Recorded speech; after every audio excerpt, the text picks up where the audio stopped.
తెలివైన కొంగ. ఒక అడవిలో నక్క కొంగ స్నేహితులు.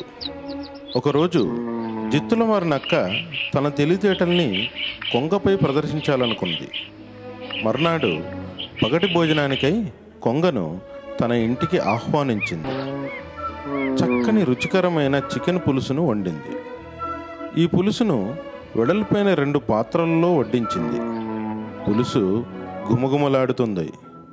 నక్క తన పాత్రలోని పులుసునంతా ఎంచక్కా తాగివేసింది.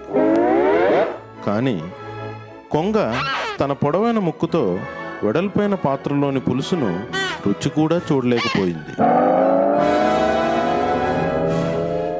కడుపులో ఆకలితో ఉస్సూరుమంటూ కొంగ నక్క ఆడిన నాటకాన్ని గ్రహించి ఎంతో అవమానంగా భావించి తగిన గుణపాఠం నేర్పాలనుకుని నక్కను తన ఇంటికి భోజనానికై ఆహ్వానించింది కొంగ.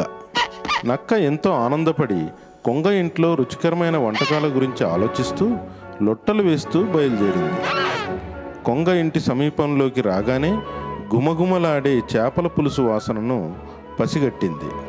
కొంగ 2 పొడవైన కూజా లాంటి పాత్రల్లో చేపల పులుసును వడ్డించింది. తన పొడవైన ముక్కుతో కూజాలోని చేపల పులుసును గటగటా తాగివేసింది.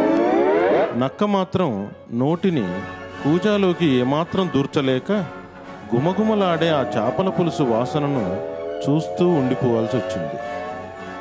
కొంగను తన ఇంటికి పిలిచి నవ్వుల పాలు చేయడం తప్పని తెలుసుకుంది నక్క.